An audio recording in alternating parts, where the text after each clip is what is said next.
Welcome to Ellie's Funtunes channel.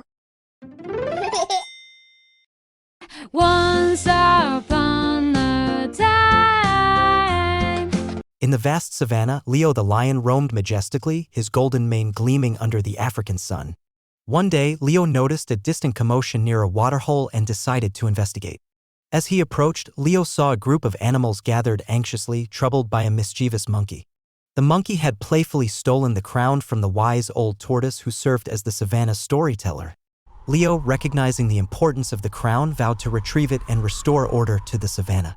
With powerful strides, Leo pursued the monkey through the tall grasses and acacia trees.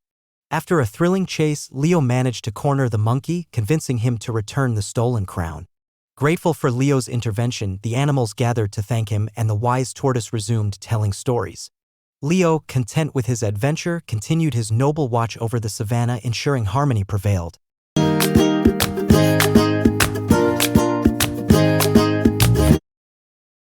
Thank you for watching. Come back again.